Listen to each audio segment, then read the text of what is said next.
ndataura naye mukati mevidhiyo ino ndiani ndeya Butiginimbi Sisizodwa nemumwe unonzi Zari.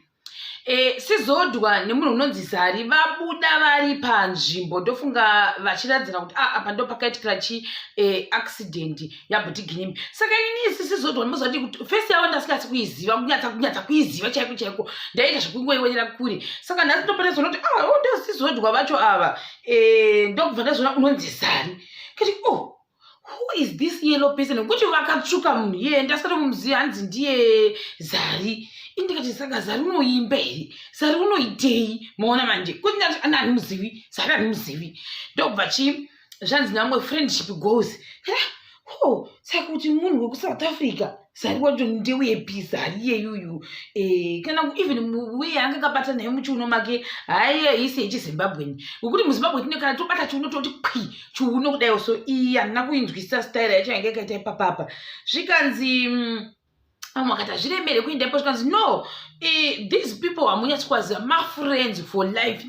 Okay, cool. Rekachigoverenga kuti kunzwa kuti saka who is Zari to this Zodwa person? Nambofuka kuti ma-sisters, kuti ma-cousins, kuti achi alright. Zvikanzi Zari ari kuita kunge kira wacheneruka. Ndofunga nekushandisa mafuta vanomuziva Zari wachoni.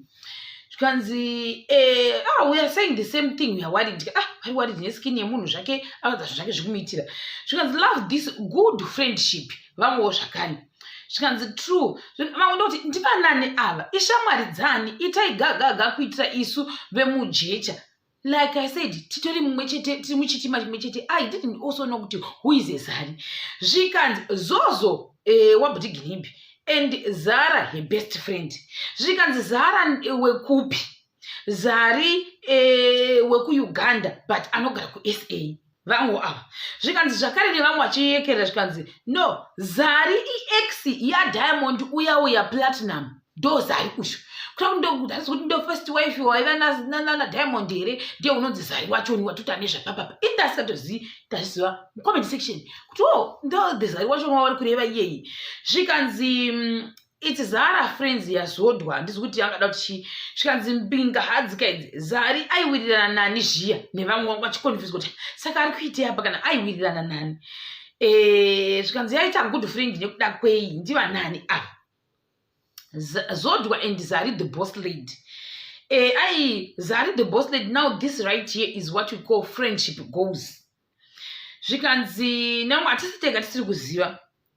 Zvikanzi namwe ndiZodwa waButiginimbi nefriend yavo Zari. I'm sure ava kuzobata maoko. She stays in SA, ndiye ex waDiamond Platinum. Thanks a lot. Ndakasara she is a good friend indeed, kwete pama status nevamwewo zvakare. Saka maona manje tatozivawo muzuva ranhasi zvavo takasingatozivi kuti who is this person, tazviziva nhasi. Saka vanowirirana. Zvikanzi nevamwe zvikanzi that's sweet, Zari the boss lady akatoita kuuya question mark nekuti vamwe vangasikazivi kuti abva atobhuruka ndege. Zvikanzi yes, pakashayika mai vaZari uyu the boss lady uyu anova ex1 waDiamond Platinum, Zodwa was there, ndiye akasara nevana vaDiamond naZari. And she is the godmother wevana vaZari zvakare. She has been in Zari's life for a very long time and they are good buddies. Kwete zvokuonererwa but chaizvo zvemandorokwati. Okay, we are learning. I would like that kind of friendship. Are these real people? And anyway, what do I know? Good night. Handisi kuziva kuti vada kuzama kuti chii. Vamwe vakati inenge Photoshop, vamwe vakati kutotaningirina kutoita kuti zvinhu zvinge zvichitoita panguva iyoyo.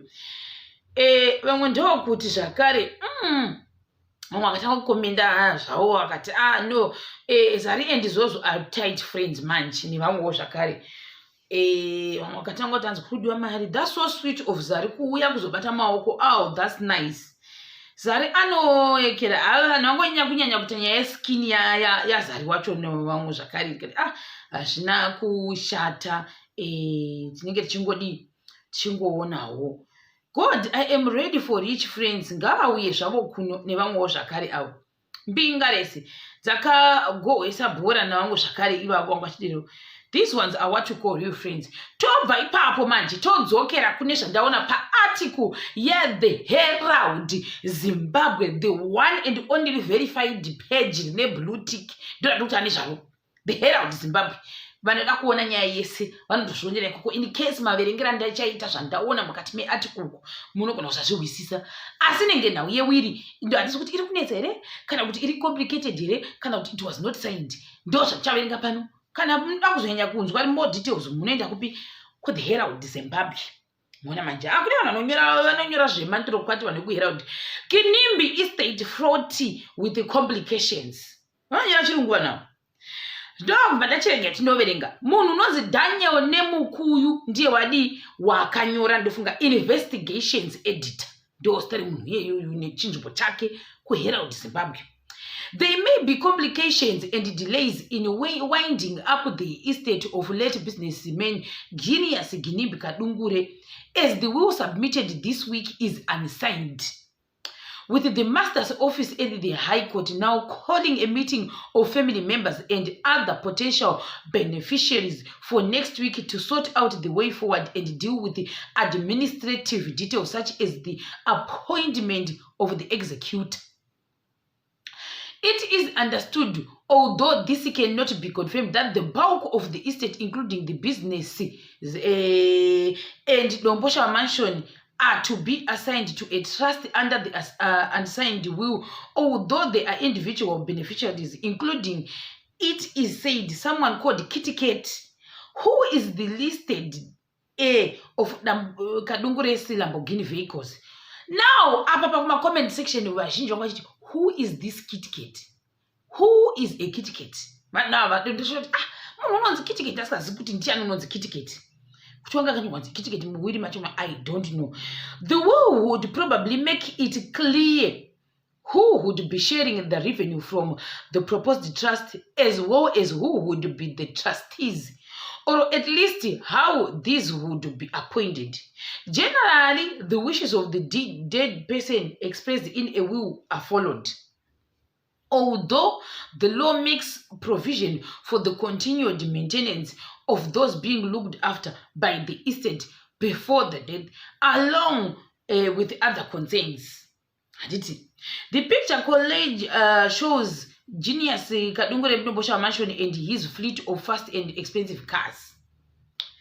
A Harare man, Mr. Nometa Zinyengere, claiming to be Mr. Kadungure's best friend, this week registered the deceased estate and unsuccessfully tried to push the Master of High Court into accepting the unsigned will. Who is this Nometa Zinyengere? We don't know. Although Guineas' father Anderson Kadungure and sisters Juliet and Neria were listed as possible beneficiaries of the estate, Mr. Zinyengere has been leading the legal processes. I don't know who is this in Mr. Nometa Zinyengere. I don't know. We don't know. It was not immediately clear if Mr. Zinyengere was a Kit Kat. An online check identified Zinyengere as the director of the South African registered company called Cat Group, which was incorporated in August 2019. This will shows that Kadungure owned the Domboshava Mansion, a company called Infinity Gas, an undisclosed fleet of vehicles, and several other companies. The custodians of the unsigned will, Rani Rossi, estate administrators, wrote a cover letter seeking the speedy acceptance of the unsigned document as the actual last will and testament for the distribution of the estate. They argued that some of the Kadungure's companies in Botswana have stopped operating since that country requires an estate to be reported to the authorities before operations can resume. The deceased died before signing his last will and testament. We are therefore kindly asking your safe office to urgently convene a meeting with all beneficiaries so that you can accept the will and issue the court-sealed letters of administration. The deceased had a running business in Botswana and had stopped operations on November 9, 2020. The laws of that country require the estate to be reported to the Master of High Court within 14 days so that operations will resume. The major fear of the beneficiary is that the business partners of the deceased in Botswana might take advantage and vandalize the assets of the deceased, reads part of the letter. However, the office of the master, through a letter assigned by KF Chigomararwa, an additional master of the High Court in charge of the deceased estate, refused to be pushed into accepting the unsigned will. Instead, she asked the Kadungure family members and other beneficiaries to attend a meeting on Wednesday next week. We are, however, not convinced by the reason, given that a company is a separate legal persona from its owner, and the same is usually run by directors. Thus, in our view, the death of the shareholder or a director does not necessarily affect the day-to-day running of a company. We will convene the inquiry with regards to the will on Wednesday, November 25, 2020, at 11:30 a.m. at this office before the undersigned. Depending on the outcome of the inquiry, the issue of executorship may also be discussed. Kindly notify the deceased family and interested parties of the said meeting in order that they may attend, reads the response. Efforts to get official confirmation of the development from the Master of High Court, Mr. Eldad Matasa, failed. Mr. Mutasa refused to comment on the issue. Sources said the unsigned will state the Lomboshawa mansion, while part of the proposed trust should be turned into a hotel to be run by the trustees.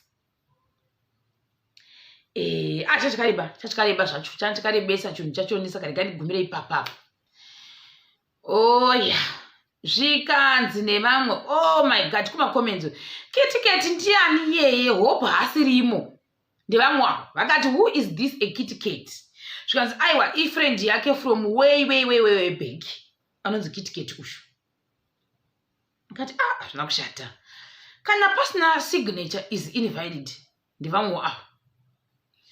Zvikanzi vemazuvano ukanzwa ngazviende kuna Kitiketi musapikise vapana variko mazuvano vanoekera vanoita zvakadai. I don't know. Nokuti now everyone ndofanira kutaura kuti who is a Kitiketi? I don't know. No signature, no date stamp, no fingerprint. So then it's now and void. The vouchers are swooping in. So Lamborghini isina kana 3 months yange yatowa pa will imika vediweka titikula nema zvikanzi nai zvangu why not, but handisi kutsigira zvekwa Bitiginimbi. Will inonyorwa kamwe ichimirira nezvichada kuzotengwa for as long as zviri muzita memunhu akanyorwa muwiri yacho possible. Ndevamwewo zvakare apa. Zvikanzi how long does it have to stay before it goes on a will? Wills should always be up to date. Ndevamwewo zvakare. It's a scam, nullified. Vamwe vakati atiri kula nema munyori taura kwa maswera vamwe avo sikamu. What does the law of the land say in the case of that type of will? Kitiketi, the state must watch out. Is the Kitiketi not Kitty the friend? I don't know. Kitiketi atiziwo vamwe avo atiziviwo kuti zvichafamba sei. Vamwe ndokuti this guy had a manager. Why is it that his will is not signed or even stamped with his company stamp for authenticity? Vamwe ndokuti Bitiginimbi impinga inonetsa nyangwe isipo. Saka ndo zviripo zvari kufambidzana nekuti naudzana nenzana Bitiginimbi. Ndazviona ku the Herald riri verified neblue tick. Kune ava vanenge vada kuzoti nemadzinyi mazuva nepi ku Herald. Ndokwakanyorwa izvi. Where they got the information, handizozikuwekoko kuhera kuti ndokwazviri kwavakanyora kwacheko kuti kusvika mwedzi waNovember uno nyaya dzacho dzinenge dzichingoramba dzichienda mberi. Hatisi kuti chichazoitika ipapapa. Nana Kitiketi vachoni, nana Nometa vachoni vavo, nevamwe vakasiyana-siyana vari mukati momuone Botswana companies dzacho idzodzo kuti zvichafamba sei nemafamily members. We don't know. As far as we are concerned, family yekwana Bitiginimbi inoita sokuti yakanyarara zvayo haisida zvekutaura zvakawanda. Saka hatizivi kuti musi weWednesday kuchanzi kudii. Handiti Wednesday yacho nekuda ndo pachabuda mari zawo dzimamwewo vachakwanzi vekukoti vati kudii. Chakubata zvakare pachikamu chinotevera.